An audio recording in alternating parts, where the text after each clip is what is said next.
So with regard to the underlying mechanisms, to be perfectly honest, there hasn't been a huge amount of research, but we do know a lot about how the brain works and what factors disrupt brain function. So a huge amount of what we know about what disrupts brain function is what we can kind of collate and kind of bring together. And there's lots of hints in a way in the diseases that it's associated with. So if I start sort of with the lifestyle factors, obviously, when we go to sleep at night, like the brain needs sleep. That's when information is filtered, sorted, consolidated as memories and linked with other memories. So if you don't get sleep, you'll have issues with memories. You also won't have cleared out your hippocampus because that acts as a temporary repository. So you'll have trouble taking in new information the next day. In addition to that, and you'll have trouble concentrating. Also, you won't have cleared out the chemical byproducts, metabolic waste. So you'll feel sluggish. Similarly, if your brain needs a healthy cardiovascular system. So if you're not exercising and you don't have a healthy cardiovascular system, your brain is not going to be getting the oxygen and nutrients it needs. And also if you do exercise, your brain will be sharper because it can capitalize on the extra oxygen, but it also gets the boost of brain-derived neurotrophic factor. And that promotes neuroplasticity, and that, helps with learning. And, there's all those benefits. And similarly with mental stimulation, that promotes neuroplasticity in your brain. So your brain will be sharper and performing better. And obviously, the dietary deficiencies, that's about the brain getting the appropriate nutrition.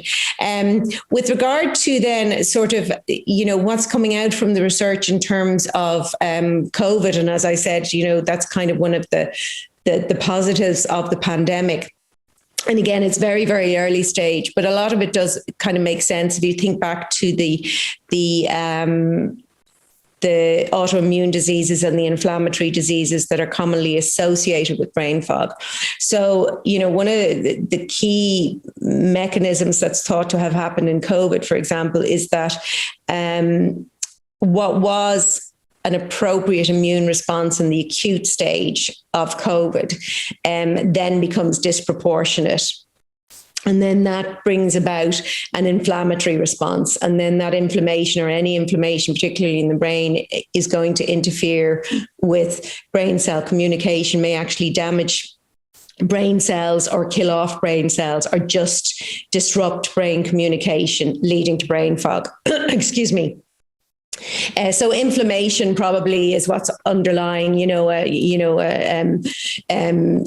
disproportionate, or, perhaps an autoimmune like response, certainly something to do with immune response and inflammation. Pain may, of course, be playing a role, because a lot of people with long COVID may have, I think a lot of people are talking about having, myalgias, constant pain, and we know chronic pain. And we know with pain, you see, pain has a cognitive element.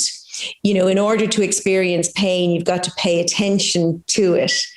And that, of course, is taking attentional resources away. And actually, that's something I give a lot of corporate wellness talks. And that's something that I often sort of say to people is, one great way to manage pain is to spend time doing something that you absolutely love, something that grabs your attention. Because in doing something like that, your attention is taken away from the pain, and you become totally absorbed in what you love. And so you don't actually notice the pain. It kind of gives you a distance. But yeah, so if people are experiencing pain, their attention could be drawn to their symptoms, sort of away from their cognition. Another sort of, another factor that could be at play is damage from the respiratory symptoms, and that the vascular system maybe is damaged, and excuse me, the brain is not getting appropriate supply of nutrients. Maybe the integrity of the blood-brain barrier has been breached in some way. There is some research that is showing some structural changes, but that particular research, it has looked at people who have COVID and long COVID, but it can't link it back to whether they have brain fog or not. Do you know what I mean? I mean, a lot of this is kind of, it is kind of very, very early stages.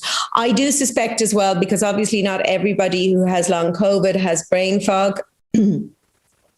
And I would suspect that, as happens, say, for example, with not everyone who has menopause gets brain fog. I think it's kind of sort of a culmination of multiple factors, and then a tipping point is reached. So often with people with menopause, they they have other factors. By the time you get to your 50s, you may have an autoimmune disease or a chronic pain condition. You may be, polypharmacy. You may be on multiple medications. Then you get the hormonal changes, and then indirectly your changes in progesterone are disrupting your sleep, and suddenly your brain can't cope anymore. The threshold is reached, and now you've got brain fog. Whereas you had multiple factors that could have, but your brain was resilient. Maybe you have loads of other healthy habits.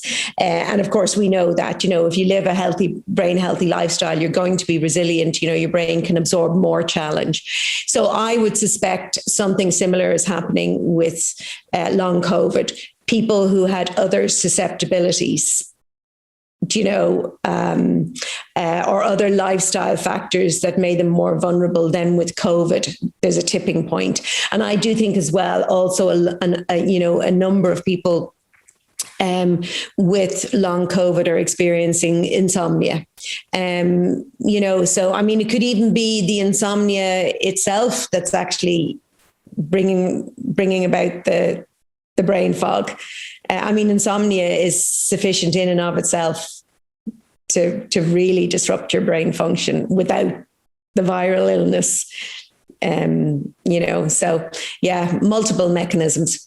But at least I think if you adopt a brain healthy lifestyle, you're going to minimize the impact of any unknown factors. I think that's kind of the best way to approach it.